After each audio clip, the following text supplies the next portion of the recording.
तो next question sister किरण पटेल की तरफ से था। इन्होंने पूछा है,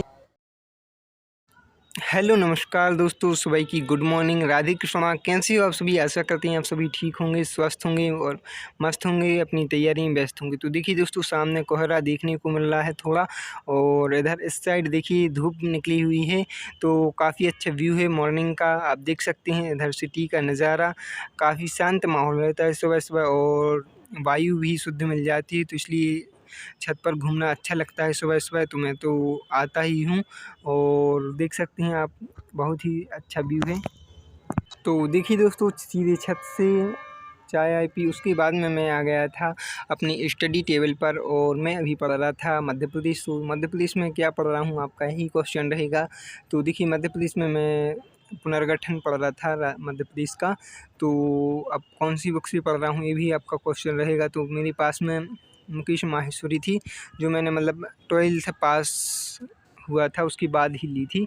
तो मेरे पास वही है, तो मैं उसी से पढ़ रहा था। और बाकी आप लोग बहुत सारे दोस्त पूछते भी हैं कि एमपी के लिए कौन सी बुक लें, कौन सी बुक लें। तो देखिए, मुकेश माहेश्वरी भी ले सकती हैं आप, बहुत अच्छी बुक है। लेकिन यदि आप अभी मतलब आपका बेस कमज़ोर है, तो आप परीक्षा धाम को प्रेफर करें। परीक्षा धाम भी बहुत अच्छी बुक है, तो आप उससे कवर कर सकती हैं। और उसके बाद में यदि परीक्षा धाम पढ़ ली है, तो आप मुकेश माहेश्वरी को भी ले सकते हैं। तो देखिए दोस्तों, मैं अब अपना मतलब रिकॉल कर रहा था एक बार। देखिए, मैंने जो मतलब पढ़ा है पुनर्गठन के बारे में, उसको मतलब एक बार मतलब मन में लिखने की कोशिश कर रहा था अपने आप से, तो ताकि वो अच्छे से मतलब माइंड में सेट हो सके। तो ये तरीका आप भी आजमा सकते हैं।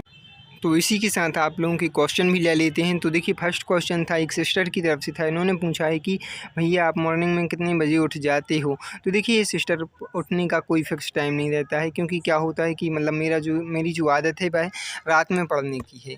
तो इसलिए सुबह नहीं जल्दी उठ पाते हैं। हाँ, कभी-कभी जल्दी भी उठना पड़ता है। तो 2 ही बातें हैं कि कभी जल्दी उठ जाती है, तो कभी लेट उठ जाती है, कभी कोई फ़िक्स टाइम नहीं रहता है, सीधी बात ये है। तो रात में तो पढ़ने का अच्छा मन लगता है हमारा, क्योंकि क्या होता है कि रात में जो माहौल रहता है बिल्कुल शांत रहता है। तो इस कारण से रात में पढ़ना अच्छा लगता है। बाकी आप लोग कब पढ़ते हो, तो ये कमेंट में ज़रूर बताना आप। तो इसके बाद एक और क्वेश्चन था सुधीर यादव जी की तरफ से। इन्होंने पूछा है, एक क्वेश्चन किया है मुझसे कि एमपी में जो विधानसभा सीटें हैं एससी और एसटी के लिए कितनी आरक्षित हैं। तो देखिए दोस्तों, जो मतलब विधानसभा सीटें हैं मध्य प्रदेश में टोटल 230 हैं। उसमें से एसटी के लिए 47 सीटें हैं, और एससी के लिए 35 सीटें रिजर्व की गई हैं। ठीक है, तो इसका ये आंसर था इनका। इसके बाद नेक्स्ट क्वेश्चन पूछा था उदयभान ठाकुर ने। इन्होंने बोला है कि भाई आप रूम में कितने लोग रहती हो? तो देखिए, हम रहते हैं और एक हमारा दोस्त रहता है, तो 2 ही लोग रहते हैं रूम में। इसके बाद एक और सिस्टर का क्वेश्चन था प्रतिभा शर्मा। इन्होंने बोला है कि भैया मुझे एमपीपीएससी का सिलेबस भेज दो। तो देखिए, आप गूगल पर सर्च कर लो एमपीपीएससी सिलेबस, तो आपको बहुत सारी वेबसाइट हैं जिन पर आपको मिल जाएगा। यदि आपको फिर भी नहीं मिलता है, तो मैं नीचे इंस्टाग्राम आईडी दे दूँगा, तो वहाँ मैसेज कर देना, तो वहाँ मैं आपको सेंड कर दूँगा। ठीक है। नेक्स्ट क्वेश्चन किरण पटेल ने पूछा है। इन्होंने बोला है कि भैया एमपीपीएससी में एमपी कितने नंबर की आती है? तो देखिए, एमपीपीएससी में एमपी की लगभग 30 से 35 क्वेश्चन रहते हैं, तो लगभग 60 से 65 नंबर की आती है। तो आपको यदि एमपीपीएससी की तैयारी कर रही हैं आप, तो एमपी पर पकड़ बनाना बहुत ज़रूरी है। तो इसमें एमपी की पॉलिटी, एमपी की ज्योग्राफी, एमपी की हिस्ट्री वगैरह ये सब शामिल हो जाता है। तो एमपी की कलाएँ, इन सब पर आपको अच्छे से पकड़ बनाना होगा। इसके बाद एक और क्वेश्चन दुर्गेश कुमार ने पूछा है कि आपकी एज क्या है? तो मेरी एज 20 साल है आधार कार्ड के अकॉर्डिंग। बाकी रियल में कुछ और है, तो आधार कार्ड की ही मान्य की जाएगी, तो मैंने आधार कार्ड की बता दी। ठीक। तो दोस्तों, लगभग 2 घंटे पढ़ने के बाद में मैं जा रहा था पास के एक स्टोर पर, क्योंकि मुझे चाहिए है थोड़ा सामान। तो चलिए सामान खरीद लाते हैं। क्या सामान लाते हैं वो आपको आगे पता चल जाएगा। तो देखिए दोस्तों, मैं आ चुका था पास के ही एक स्टोर पर, और यहाँ एक्चुअली मैं लेने आया था साबुन और सर्फ़, क्योंकि मैं धो रहा था कपड़े, तो यार सर्फ़ बचा नहीं था, तो मैंने सोचा कि चलो जल्दी से लेके आते हैं। तो देखिए दोस्तों, इधर जो मेरे कंबल वगैरह हैं वो बहुत गंदे हो रहे थे, तो मैंने सोचा इनको धो के डाल देते हैं, क्योंकि गंदी चीज़ कोई भी हो अच्छी नहीं लगती, और हमारा भी पढ़ने में मन नहीं लगता। तो देखिए दोस्तों, इधर मैंने दोनों कंबलों को धो के डाल दिया है। तो देखिए, बहुत ज़्यादा गंदे हो रहे थे वैसे। तो देखिए, ये लगभग अभी धूप भी है, देखिए आप देख सकते हैं, अच्छी धूप भी निकली है, तो सूख भी जाएंगे अच्छे से। देख सकते हैं आप। तो चलिए अब हम वापस से अपने कामों में लगते हैं, इनको यहीं डले रहने देते हैं। रात में आएंगे तो देख लेंगे कि सूख गए या नहीं सूखे हैं। तो चलिए लेट्स गो। तो फाइनली दोस्तों देखिए, कंबल धोने के बाद में मैंने 10 मिनट रेस्ट किया और उसके बाद में पास में ही एक लाइब्रेरी थी तो मैं वहाँ आ गया हूँ और अब यहीं मैं पढ़ाई कर रहा हूँ। तो देखिए दोस्तों, मैं आ गया था लाइब्रेरी और यहाँ पर अपने जो नोट्स हैं ज्योग्राफी के, मैं उनका रिवीजन कर रहा हूँ।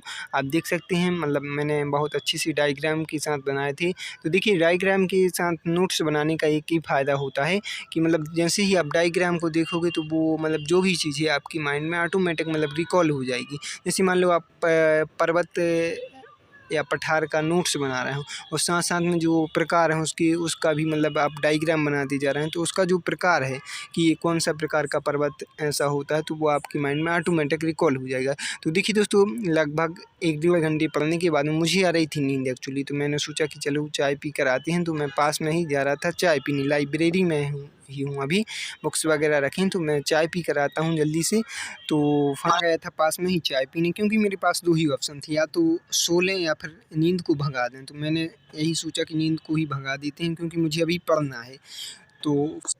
तो लगभग अब हो चुकी थी रात, तो मैं आ जा रहा था अपने रूम पर और इसी के साथ एक सिस्टर का क्वेश्चन याद आ गया, तो मैं उसका आंसर कर देता हूँ। इनका क्वेश्चन था कि भैया आप कितने घंटे सोते हो और कितने घंटे पढ़ते हो। तो देखिए, पढ़ने का तो ऐसा है कि जब आपका मन लगे तब पढ़ो, और सोने का ऐसा है कि मिनिमम आप 6 से 8 घंटे के बीच में सो सकते हो, इससे ज़्यादा नहीं सोना है। बट तो फाइनली दोस्तों देखिए, मैं आ चुका था अब अपने रूम पर और सबसे पहले मैं आया हूँ देखने कंबल को कि सूखे हैं या नहीं सूखे हैं। तो वैसे धूप बहुत तेज़ थी तो ये सूख गए हैं, देख सकते हैं। तो अब चलिए जल्दी से हम इनको उठाकर ले चलते हैं अपने रूम में।